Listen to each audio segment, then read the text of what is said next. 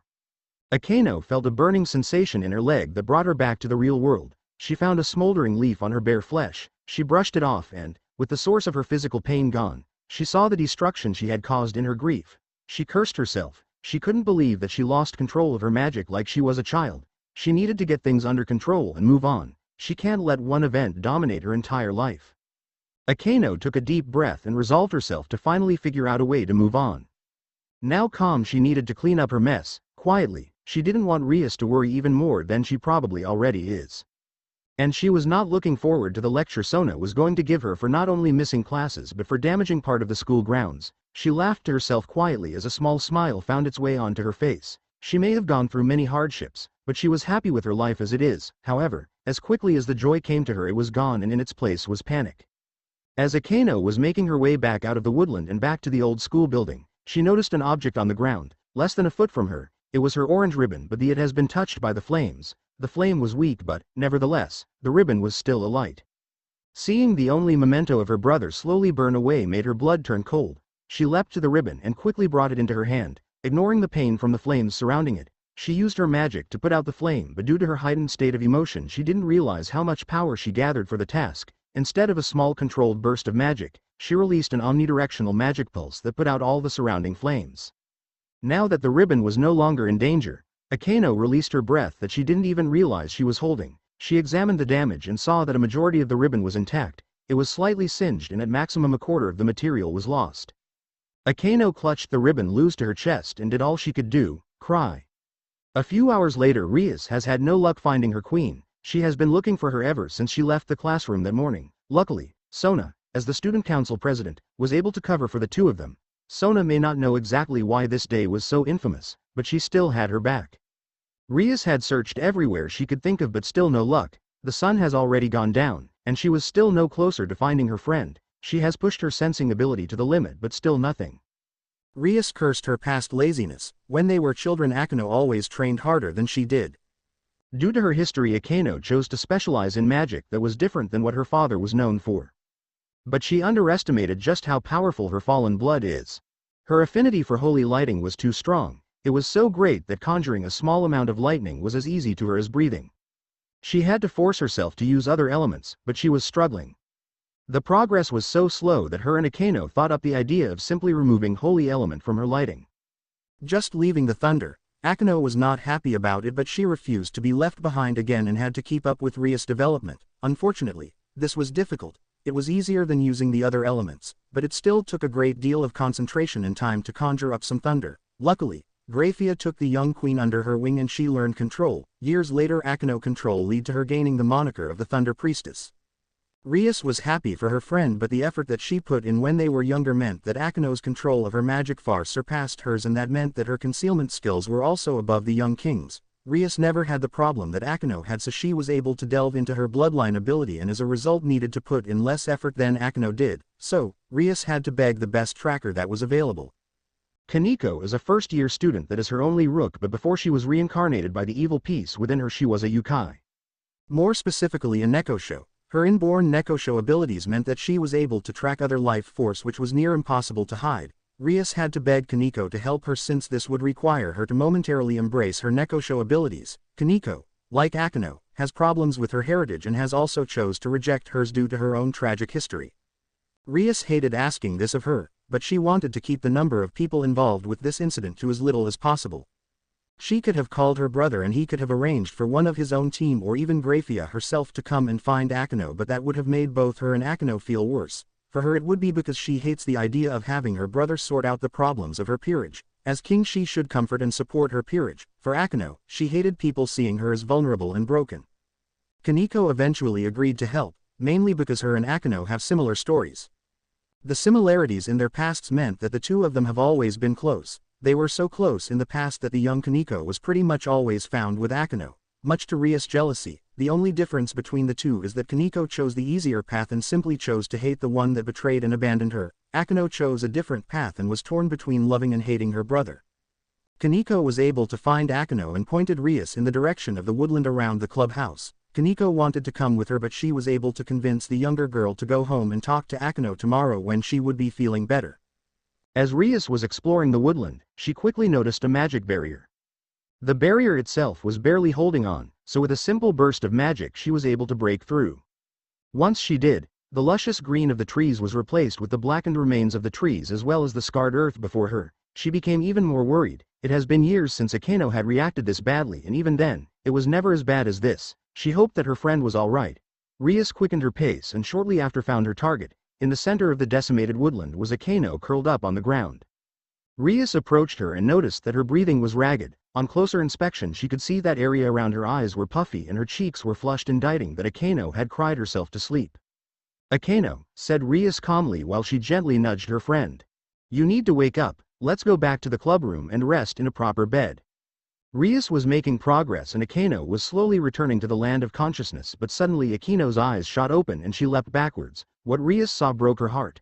Akeno's eyes were darting around as she was expecting an attack from somewhere. Her breathing rate were sharp and rapid. In her shaking hands was her orange ribbon. She was gripping it so tightly, as if her life depended on it. Rias couldn't help but glare at the piece of cloth. She has lost count of the number of times she wanted the ribbon to be lost permanently, courtesy of her power of destruction, hoping that it would give Akeno closure so she could move on. However, she feared that if the ribbon suddenly vanished one day, it would actually have the opposite effect on Akeno and cause her to break down. In her confused state, Akeno thought that Rias was glaring at her, so she began to tremble slightly as she sank further into herself. Realizing her mistake, Rias stopped glaring and began to slowly make her way towards Akeno. Wary of her watchful eye, Rias kneeled down in front of her friend and gently placed a comforting head on her shoulder. Akeno tensed up and got ready to flee. "Akeno," Rias said gently. Hearing her name said so lovingly caused Akeno to calm down and look at her friend. As she saw the love in her friend's eyes, she fully woke up. Rias," she spoke weakly. "Shush, it's okay." Rias brought Akeno into loving embrace.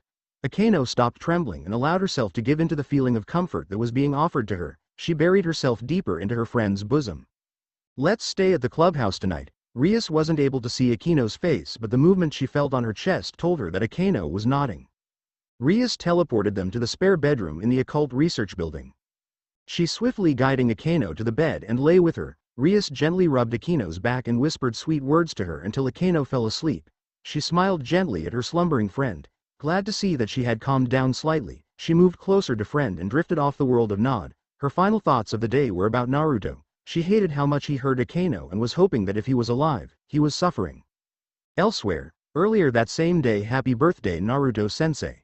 Naruto was loving his new life. It has been just over a year since he returned from the other world, which he has decided to call the world of Gios, much to the dismay of a majority of the companions that followed him back to his world. Considering how much they suffered due to the power, they were not happy for him to name their home after it. Naruto, obviously, chose to ignore them.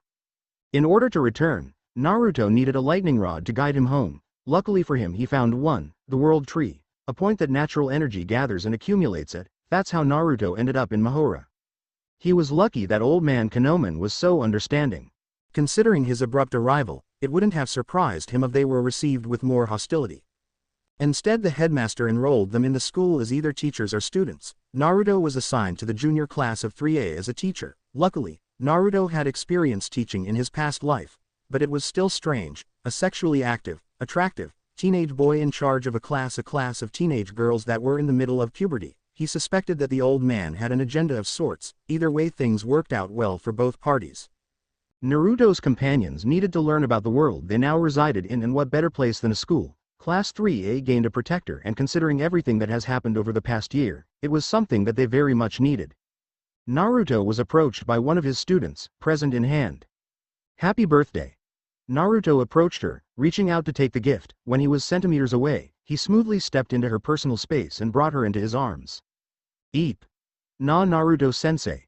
Thank you, Nodaka-chan," he leaned in to whisper in her ear. "I think I know just the way to thank you for this gift." He leaned in and nibbled gently on her ear. The bright red Nodaka couldn't utter a single word. Her best friend came in just in the nick of time to save her from further embarrassment. You separated the two. "That's enough of that, sensei."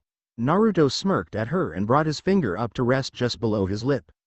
"What's this now? Are you jealous, Yu-chan?" "Don't worry." Naruto had somehow moved behind the shorter girl.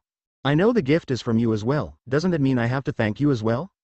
Yu turned bright red, and before anything else could happen she quickly moved away, dragging Nodaka with her and ignoring the jealous glares of her classmates.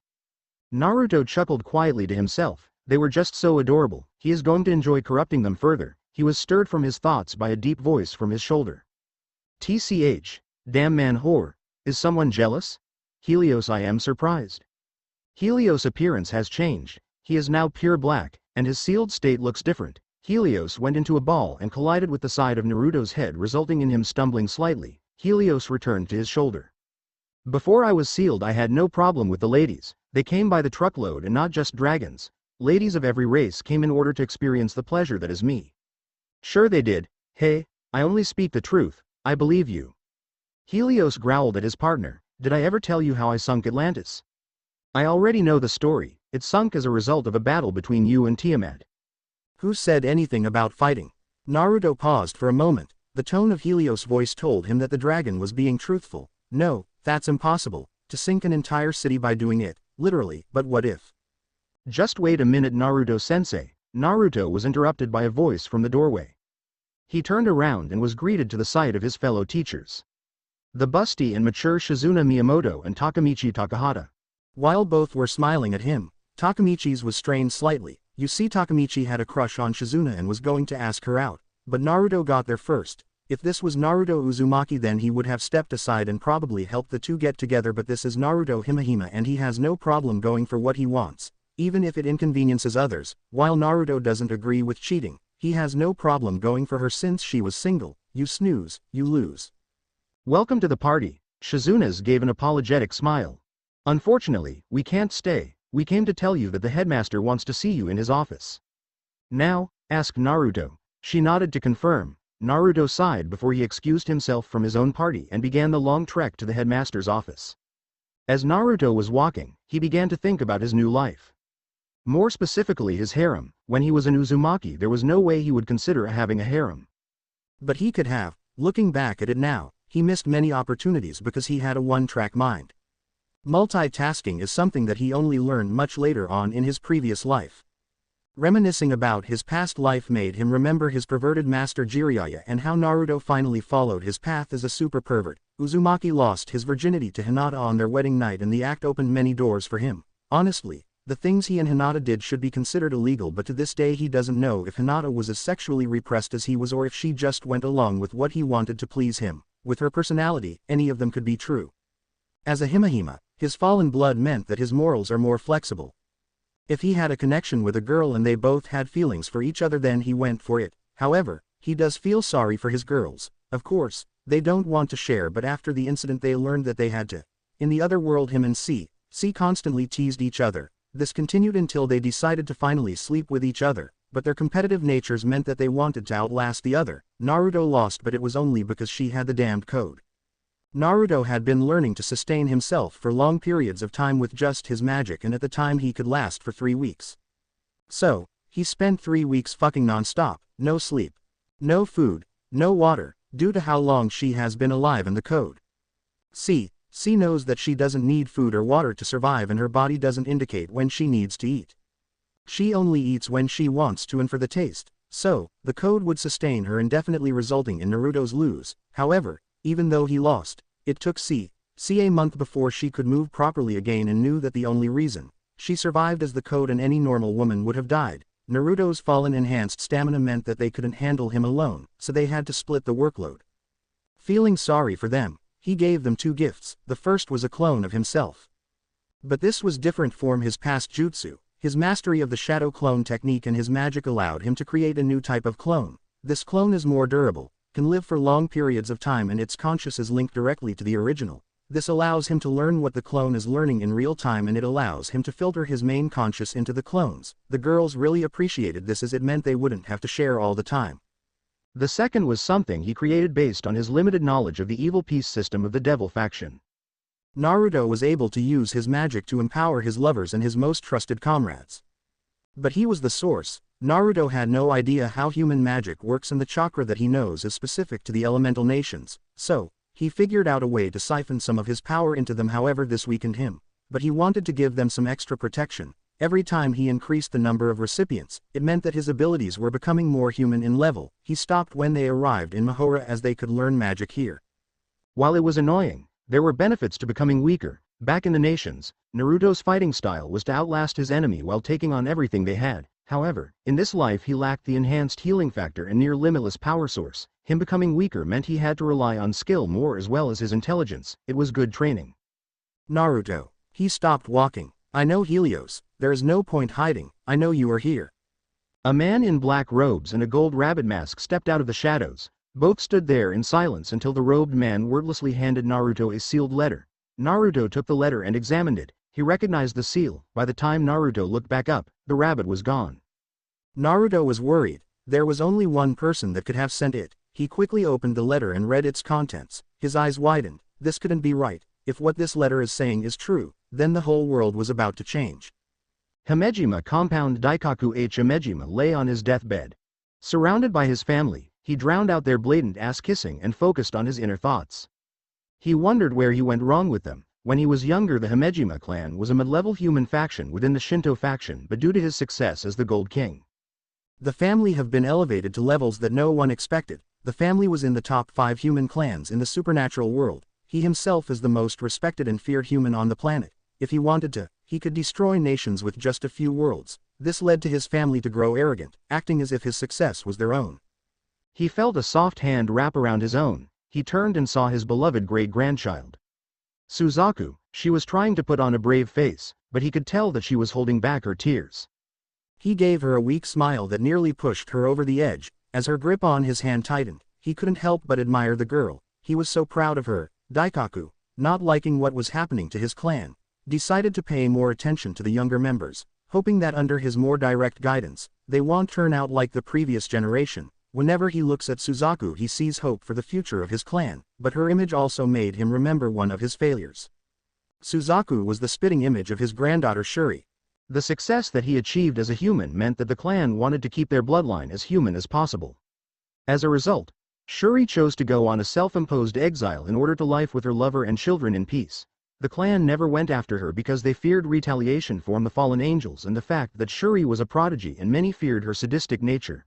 Over the years, Daikaku helped her as he chose to step down from the head of the family. This also meant that he wouldn't solve their problems for them. After Shuri's death, he did what he could for her children. This included giving Naruto the Murakumo as well as using his servants to secretly guide them to the Grimoire territory. He knew that the young princess of the Grimoire family was the same age as them and would give the children a home.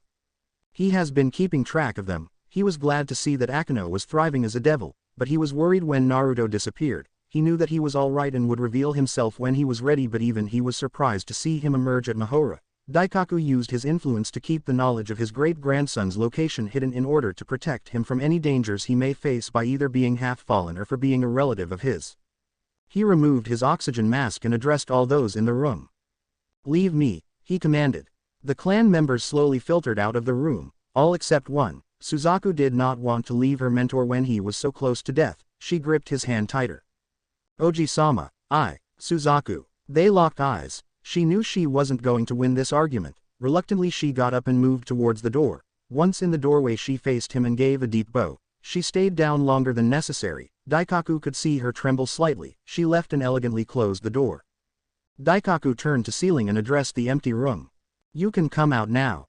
Out of the shadows came a young man clad in a black and purple outfit and a black mask. Spectra Phantom from Bakugan Mectanium Surge. Both waited in silence until the masked man decided to break it. "TCH. So you really are dying. When I read the letter, I thought that it was some kind of joke." Daikao chuckled quietly. "Unfortunately, it is true. Not all of us are blessed with such long lifespans, isn't that right, Naruto?" "How did you know?" You underestimate just how far my reach extends. I've known where you have been for the last year, but I do confess, before that was a mystery. Naruto smiled at the dying man. Over the year Naruto has been learning more about the supernatural world, and that meant learning about just how powerful his great-grandfather was. Naruto was a bit worried about coming, but he wanted to learn more about the kind old man that helped him and his sister so long ago. Naruto removed his mask. He will not disrespect the great man before him by letting a mask come between them. You wouldn't believe me if I told you, replied Naruto. You would be surprised about what I would believe. So, Naruto sat before him and told him about his journey through the world of Geass. When he was done telling his tale, all Daikaku could say was extraordinary. Many suspected that there were other worlds beyond the dimensional gap, but no one was able to confirm it. Are you certain that you don't know how you got there? Naruto nodded his head. Daikaku simply stared into Naruto's eyes and was no even more certain about his decision. He cleared his throat. You must be wondering why I called you here. It did cross my mind. I name you my successor. Naruto, you will be the next Gold King. Naruto did not expect that. That's Naruto was interrupted by the arguing coming from the room next door. Daikaku stared at the door in disgust. Listen to them, parasites, the lot of them. None of them are worthy to inherit the power of kings. Don't you see? The title of Gold King is too important for the world. I can't leave it to fate to select the next king. I must choose a successor, and it must be you. But why me? This is only the second time we've met. Third, Naruto was confused at Daikaku's words, so the old man continued. This is the third time we have met. That was at your birth. Second, third, who cares? You still haven't answered my question. I remember the birth of you and your sister. When I looked into your sister's eyes, I knew that she had inherited her mother's personality. Do you want to know what I saw in your eyes? Naruto remained silent. Light. I saw a soul that shines brighter than all others. I saw a future more magnificent than anything I could imagine. Even now, I look into your eyes, and even though you clad yourself in darkness, it does nothing to hide that glorious shine. Your soul of gold continues to shine brighter than ever before. Naruto didn't know how to respond to that. A soul of gold? That's not him. Naruto is trash that is too scared to reunite with his sister, not this saint that Daikaku was making him out to be. That's why, continued Daikaku, it must be you. Daikaku paused in order to catch his breath, but before he could continue, he heard the boy speak. Why? Why must this be my burden? All I want is to have a life as normal as possible. I want to have regular problems. Not this. I don't want it. This task, this duty, I can't, please don't make me. Daikaku's eyes softened. He knew that what he was asking is not something that a child should be burdened with. But he knew that if the world was to survive the coming threats, then Naruto was needed. He tried to raise himself up in order to comfort him. He failed. He tried again and once more failed. Naruto noticed the sound coming from the bed and looked up. He saw his great-grandfather continue to try to get up and continuously fail. He saw the effort he was putting in. Naruto quickly went over to help him. He used his magic to soothe any pain the old man felt. Naruto, he started weakly. I know I am asking much, too much in fact, but rumors have been spreading through the supernatural world. If even half are true, then only dread awaits us in the future. The world will be covered in darkness. We need a light in dark, and I believe that light is you. Please Naruto, be the torchbearer. Daikaku raised his hand to Naruto. Be the trailblazer I know you were always meant to be. Show us a new path, one filled with hope. Naruto stared at the hand extended towards him. He could say no. He could return to Mahora and live the rest of his life with his loved ones. However, could he live with the consequences of his selfish choice? No, he couldn't. Naruto reached out and took Daikaku's hand into his. As soon as they clasped hands, Naruto found himself floating in space. He was surrounded by darkness and was alone, until he felt a presence behind. He turned and saw Daikaku in all his glory. He was clad in garments fit for an emperor, and behind him was a shining star. The star began to morph, taking on the shape of a giant sword of gold. The sword began to shrink, until it was the size of a dagger, floating between the palms of the Gold King. Daikaku thrust his arms forward and the knife flew forward at high speeds and pierced Naruto's chest. Next thing Naruto knew, he was back in the room clutching his chest. He felt different, more powerful. So, this is the power of kings? Daikaku collapsed onto the bead, his breathing becoming weaker. The timeless palace, Whis is yours. Naruto stood by his side. They both knew that he didn't have much time left. I have one more thing to ask you. I know this old man has already asked you to do much, but please listen to this request. My friend, the Silver King, please help him. Weissman? Asked Naruto. He goes by Asana, Yashira. Please, help. The Gold King, Daikaku Hamejima, has passed on. Naruto stared down into his hands. Looks like he needed to be the child of prophecy once more. He clenched his fists. So be it, if this was to be his fate, then he will accept it, but this time he won't forsake his own happiness. Naruto could feel the other Himejima clan members approaching the door. They must have been monitoring the old mon's life force with magic. Looks like it was time for him to go. He has a promise to keep. Mihashira Tower Isana Yashira was in a pinch. In order to protect the Dresden Slate, he formed an alliance with Homura, the Red Clan, and Scepter 4, the Blue Clan. However, even with three kings working together, they were being pushed back by the Green King, Hisui Nagale. Nagale's raw power surpassed all the other kings. The only one that could compete with him in raw power was the deceased Himejima Daikaku. Luckily for them, Nagale's power is also his weakness. Due to an accident in the past, his heart was destroyed, but miraculously at the same time this happened he awakened as the Green King, and the power of kings was able to act as his heart. This led to a greater power than any other king, but it has drastic consequences. The power of kings acts as his heart, so if he uses his powers for prolonged periods of time he will die. Knowledge of his weakness made them believe that all they had to do is survive long enough for him to reach his limit. However, they underestimated just how powerful he is. At this rate, Shiro doubted that they would be able to survive long enough. Reizi, the Blue King, charged at Nagale, sword drawn, ready to strike him down, but the Green King was too fast. In a flash of green, he was behind Reizi, striking him down. Reizi was able to deflect most of the damage, but his sword was broken. Nagale was standing above Reizi, ready to end his life, but he had to cancel his plans in order to dodge a fireball courtesy of the 13-year-old Red King Anna Kushina. I apologize, Red King, you must have felt left out. Well, I can fix that. Nagale charged at Anna, faster than his fellow kings could see. Next thing Anna knew, she was flung forward. Feeling a deep pain in her back, she righted herself and immediately turned and fired an attack, but there was nothing hit. Nagale continued a hit-and-run strategy, forcing Anna on the defensive. The assault continued until Nagale appeared before her. Unfortunately, she could stop what happened next. Nagale struck Anna with a double hammer fist. The strike sent Anna flying to the ground. Anna was struggling to get up, but she was failing. Nagale's attacks left her clothes tattered and her body covered in bruises. She heard a crackling noise. She looked up and saw Nagale, gathering a large amount of green electricity in his hands. She grit her teeth as she glared at him. She wished she could wipe that arrogant smirk off his face. Looks like it's game over for you, Red King. Nagale fired. The green bolt struck Anna's location, kicking up much smoke and dust. The remaining kings didn't move. The smoke cleared and all that was left was a hole in the ground. Nagale's smile grew. Anna, cried Shiro. Well, spoke Nagale, bringing the attention back to himself. He tilted his head and brought his hand to his chin. Does this mean I leveled up? He questioned the Silver and Blue Kings, mockingly. Shiro felt such rage. All of this was his fault. He discovered the slates, and instead of protecting them himself, he thrust the responsibilities onto someone else while he abandoned the earth. Now, this was his plan, and once again he has failed, and this time it resulted in the death of a 13-year-old girl, someone who had so much life left to live. Modern games aren't normally that simple, said an unknown voice. This took all three kings by surprise. They didn't expect anyone would be reckless enough to get involved with their fight. They searched and then they found him. A masked man clad in black. When they saw what was in his arms, they felt either anger or relief. In his arms was the injured but still conscious Red King.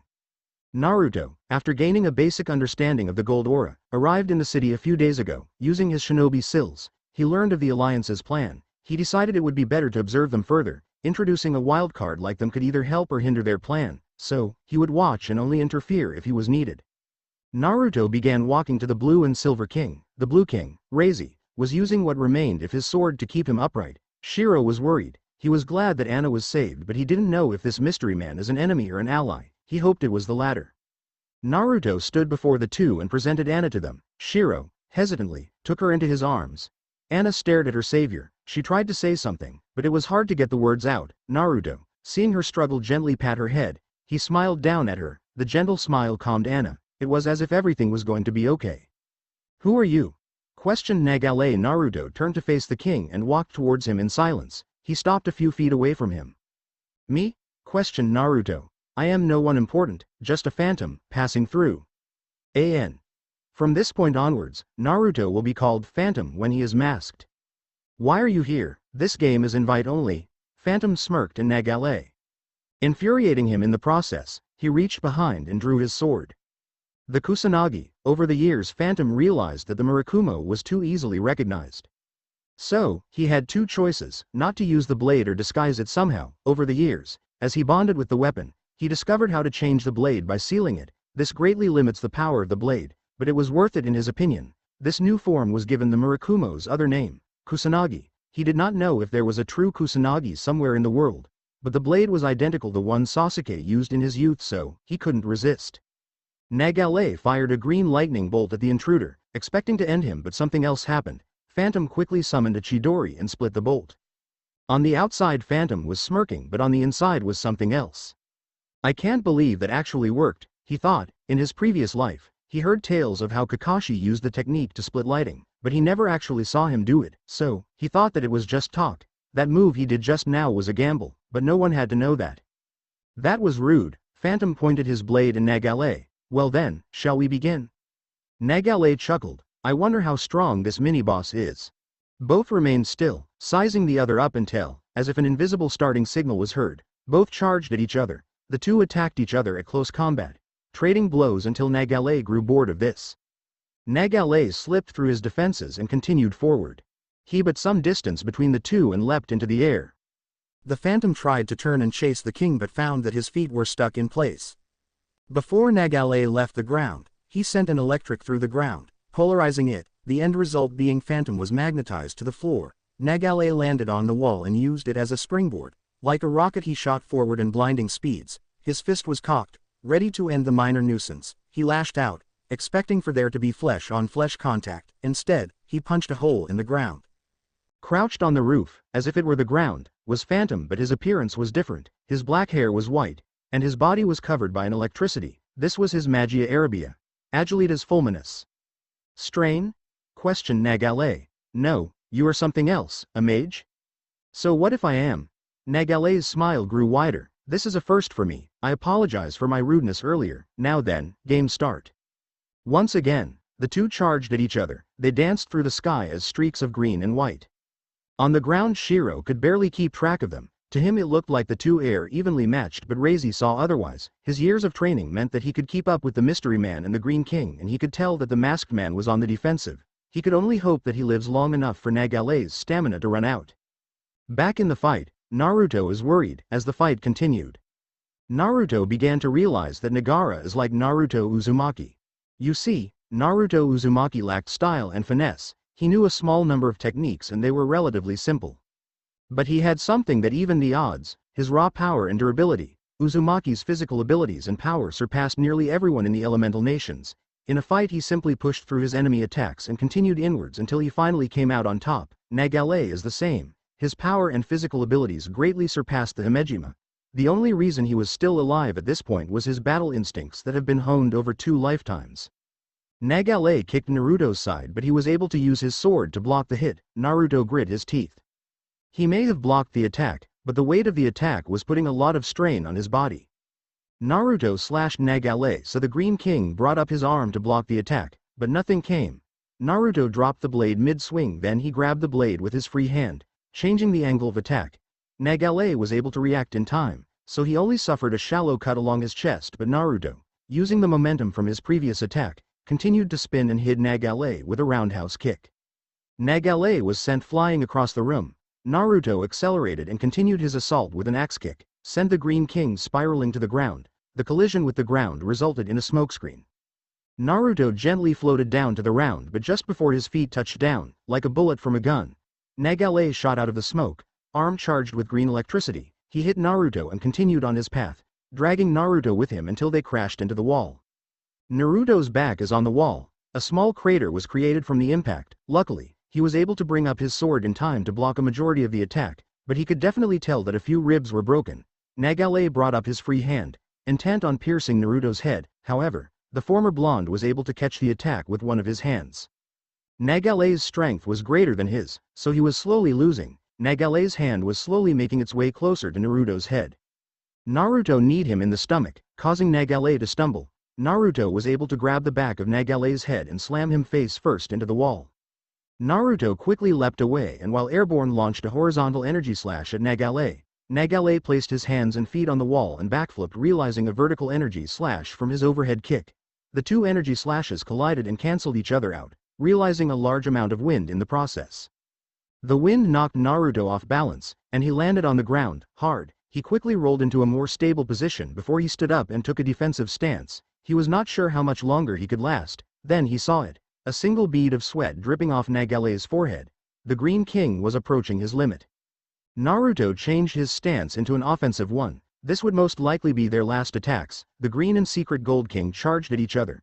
Naruto threw his blade at Nagale. The Green King brought up his arm and deflected the sword, and that is when Naruto struck. Since they continued to move towards each other, by the time Nagale deflected the blade, the two of them were only a few feet apart. Taking advantage of the fraction of a second that Nagale was distracted, Naruto used Shundo to get into Nagale's personal space. Naruto shoulder barged Nagale, and with his free hand a familiar spiraling ball of energy formed. He brought the Rasengan up to Nagale's chest and struck. The Green King went flying. Nagale was lying on the ground, too exhausted to move. He found the Kusanagi inches away from his face and the masked man standing above him, breathing heavily. Both had reverted back to their base form. "Looks like I win," stated Naruto. Nagale smiled. "Looks like it." Then he asked, "What was that last attack?" Naruto was silent, debating whether or not to tell the downed foe. 8 trigrams Rasengan. The 8 trigrams Rasengan was a technique created by Boruto Uzumaki. Boruto was taught by several teachers, and these included his father, his mother, Hinata Uzumaki, and his aunt, Hanabi Hyuga. Over time he was able to fuse the basic Rasengan and the air palm technique. Naruto noticed that the fusion of these techniques produced a similar result to his first Rasengan against Kabuto. When Naruto Uzumaki used the Rasengan on Kabuto, it generated a slightly different result due to the fact that the attack was so unstable. The technique that Boruto created was a stable form of Naruto's unstable Rasengan and was therefore more powerful. "Thank you for your assistance, Lightning Blade." Naruto tilted his head slightly towards the new voice. Reizi was limping over, followed by Shiro, carrying Anna. "But I am curious," continued Reizi, "why are you here? Are you after the slates?" questioned Shiro. Naruto smirked at the three. "I am just here to keep a promise. I never break my word." This confused Shiro, who asked him to come and help. To be honest, he could only think of one person, but before he could confirm his suspicions, fog began to enter the room. Nagale began to laugh, which put them all on high alert. "I was never the trump card," started Nagale as the fog grew in density. "He is." Out of the step to middle age, scruffy man dressed as a priest. Reizi grit his teeth. He knew who this man was. "So, you're alive, Seigo Itori." Anna, Shiro and Naruto did not know who he is, so Reizi continued. 14 years ago, the Grey King was battling a former Red King, Genji Kagutsu, in order to prevent his Damocles down, but they failed. 700,000 lives were lost, and it was believed that the Grey King and his clan, Cathedral, were among the casualties. The event is now known as the Kagutsu Crater Incident. Seigo Itori did die that day. "Please, call me Iwa-san." Iwa summoned a large amount of fog, completely blinding the others. They were not even able to see each other. Naruto expanded his senses, but he still couldn't feel anyone's presence. It was like fighting Zabuza all over again. "Be careful," shouted Reizi. "The Grey King's aura is known as the ultimate defense." They heard a bang, and the next thing Naruto knew, his arm was bleeding. He was shot. More gunshots were heard, but this time he was ready. He quickly jumped away. Naruto had to do something about this fog quickly. Naruto fired a small Rasen shuriken from his finger, like a gun. The orb expanded to the size of a basketball and sucked up all the fog. Now that they could see, they saw Iwa with carrying Nagale over his shoulder. Iwa began to fire at them in quick succession. The 3 injured kings could only take cover. Naruto weaved through the bullets until he was within range of the Grey King. Iwa was forced to drop Nagale in order to dodge Naruto's blade. "I am curious. Why do you want the slates?" questioned Reizi. "The slates have been playing all of us for fools," answered Iwa-san. "The only one that can end the cycle is Nagale." "But that would lead to chaos," stated Reizi. "If the Green King's plans succeed, it will lead to the deaths of many." "But they can protect themselves," countered Reizi. "If all humans have the power of the slates, then they could defend themselves." They could hear the anger and self-loathing in his voice. Something like the crater incident wouldn't have happened, and let's not forget about the devils. "Devils, the evil pieces?" said Naruto quietly, but Iwa heard him. "So, you know of them. What they do to us humans is despicable. People need to be able to protect themselves." Naruto, tired of the talking, charged at Iwa. The older man fired at him, but Naruto vanished. Iwa felt a presence beneath him, but it was too late. Naruto charged his weapon with magic and launched a rising slash to end it. However, what he thought was Iwa was actually a fog clone. Next thing they knew, the 4 were surrounded by explosions. 1 hour later they failed. Nagale was able to steal the slate. Shiro looked around and saw his injured allies. This was his plan and he failed them, and even worse, he may have failed the world once again. He was the one that discovered the slates. Whatever happens next is in him. His clansmen Neko and Kuro were trying to comfort him. There was no way of knowing that another king would be working alongside Jungle. Shiro spotted the masked man. Standing away from the others, he approached. Kuro was on guard, ready to draw his sword, while Neko glared suspiciously at the unknown man. "Thank you for the help, but I have to ask, did the lieutenant ask you to help us?" Naruto smirked at them. He reached out his hands. Neko moved in front of Shiro and Kuro put his hands on his weapon's handle. Next thing they knew, Neko was back in her cat form, in the masked man's arms, purring contentedly as he scratched her between the ears. Shiro and Kuro have no idea how this happened. "Who knows," said Naruto. He handed Neko back to Shiro and turned to leave. As he was walking away, Shiro asked, "What's your name? I doubt you want me to call you the Lightning Blade." Naruto stopped. "You might learn it in the future." Naruto continued to walk away. Homura Bar Izumo Kusanagi was exhausted. He returned to the bar with Anna and a few other clansmen that planned to stay the night.